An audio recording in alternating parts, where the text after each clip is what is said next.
permis que Jésus soit crucifié à Golgotha. C'est pour ça que Jésus, non, on pouvait le crucifier dans le quartier, dans le secteur, mais on l'a pris.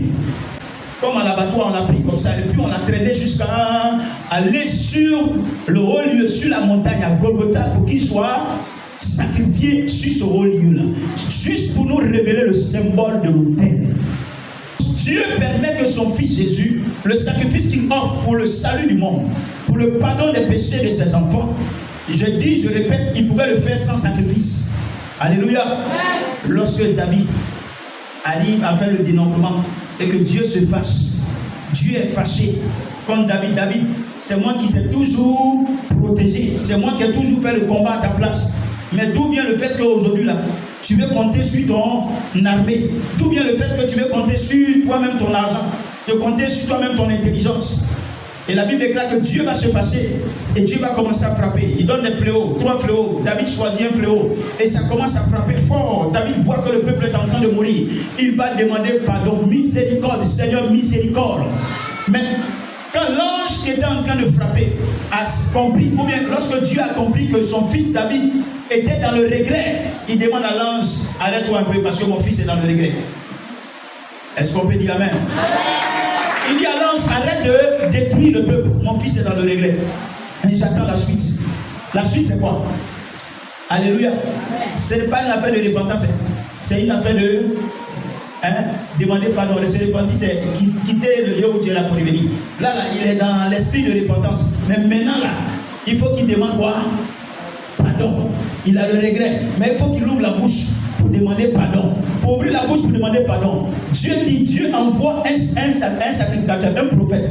Va dire, là où l'ange est arrêté, l'ange ne va pas quitter là-bas. S'il n'a pas fait offrande, s'il n'a pas fait sacrifice. Ce qui va faire que l'ange de la mort va quitter là, c'est le sacrifice que David va établir devant l'ange. Alléluia. Vous comprenez que là, Dieu pardonne, mais il fait que pour respecter le principe divin, il va passer par l'élévation d'un autel. Ça va passer par l'élévation d'un autel. Ça va passer par un sacrifice. Sinon, David, c'est le fils de Dieu. C'est le bien-aimé de Dieu. L'homme en qui Dieu a mis toute sa... Enfin, que Dieu a aimé de tout son cœur. Et il commet une erreur pour résoudre le problème. Il pouvait dire, bon d'accord, je te pardonne, il ne faut plus faire ça. Mon fils, il ne faut plus faire ça. Plus jamais. Il ne faut plus jamais te comporter comme ça. Non. Et lui dit, il dit au prophète, va dire, il n'a qu'à tuer quelque chose. Il n'a qu'à verser le sang. C'est le sang là qui va réparer le problème là, la mort là, la relation entre toi et Dieu. C'est le sang qui est versé. Et pour que cela soit fait de façon générale pour l'humanité, Dieu permet que le sang soit versé. Mais un sang pur, un sang sans défaut, un sang sans tache, que ce soit un sang pareil qui soit versé sur un autel pour que le monde spirituel comprenne qu'à partir de maintenant, l'humanité peut être sauvée à partir de cet autel-là. Alléluia. Je crois que vous commencez à comprendre. Donc le chrétien a en face de lui un autel qui est déjà érigé. Dis à ton voisin, ton autel est déjà érigé. Toi aussi tu as un autel. Dis-lui. Il faut lui dire ça bien, parce que quand on parle d'hôtel là, c'est eux qui sont là. Non, pourquoi le pasteur parle d'hôtel encore? C'est là, c'est un imposteur. Ils aiment trop parler d'hôtel. Est déjà érigé. Donc on peut parler de ça. Maintenant, je sais une chose. Qu'un hôtel là, on peut l'ériger un jour, mais on ne peut pas le détruire comme ça. Ou bien on ne l'abandonne pas comme ça. Voilà pourquoi le monde n'est pas sauvé. Alors que le sang de Jésus est versé sur la croix, est-ce que le monde est sauvé? Oh, répondez-moi, vous faites comme si vous ne comprenez pas ce que je dis là. Est-ce que le monde est sauvé? Est-ce que le sang de Jésus n'est pas versé? Mais pourquoi le monde n'est pas sauvé? Pourquoi tout le monde n'est pas sauvé? Oh, levez la main, on peut même presser ensemble. Pourquoi le monde n'est pas sauvé alors que le sang de Jésus est versé, la croix a été érigée, le sang est versé? Pourquoi? Et puis c'est un sang pur, un sang sans défaut. Mais pourquoi le monde entier n'est pas sauvé? Dites-moi.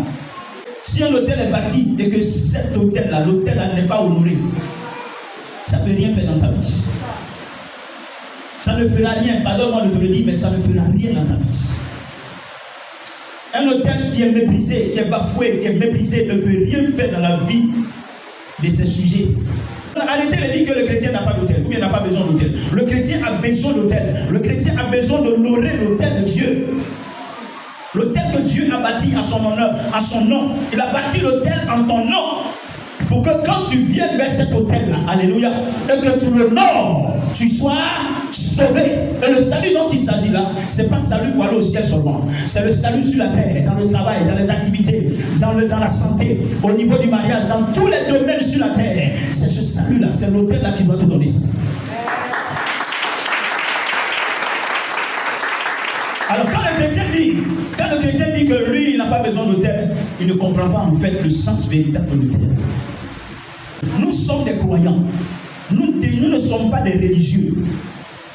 Nous sommes des hommes spirituels. Et quand tu es un spirituel comme Jésus, tu es obligé de passer par les principes de la spiritualité. Tu es obligé de passer par les principes de la spiritualité. Et la spiritualité réclame le sacrifice. La spiritualité réclame le sacrifice. Si vous êtes un homme spirituel, ou bien vous voulez devenir spirituel et que vous n'aimez pas faire de sacrifice, vous n'allez jamais atteindre le niveau que vous voulez. Vous n'allez jamais profiter de votre vie spirituelle. Faites des sacrifices. Et pour nous, pour vous aider à comprendre, le chrétien n'a plus besoin d'aller ériger un autel en dehors de ce que Dieu a fait pour lui. Est-ce que quelqu'un a compris? Si tu avais compris là, tu allais apprendre. Le chrétien n'a plus besoin d'aller ériger un autre autel en dehors de ce que Dieu a établi pour lui. En dehors de ce que Dieu a établi pour toi, tu n'as pas besoin d'aller ériger un autre. Dès l'instant où tu vas ériger un autre, tu sors du cadre de ce que Dieu a fait pour toi. Maintenant, quelqu'un peut me poser la question de savoir même, pasteur, pourquoi donc on a ces représentatifs souvent à l'église, des choses à l'église, des ceci à l'église? Oui, bien aimé du Seigneur, je vous ai expliqué, le même qui a dit à Abraham, à Moïse, je ne veux pas voir de statue, je ne veux pas voir ceci, lui-même leur a dit, représentez telle chose, faites lâche, ça va représenter ma présence. Mettez ça dans le lieu très saint, et ça définira ma présence. Ça veut dire quoi? Pendant que nous, en tant que croyants, nous sommes en train de marcher par la foi avec le Seigneur, nous pouvons aussi représenter, alléluia, la présence de Dieu de la manière dont nous nous désirons. Ce n'est pas un péché. Sauf si ce que tu représentes là est à l'honneur d'une autre divinité.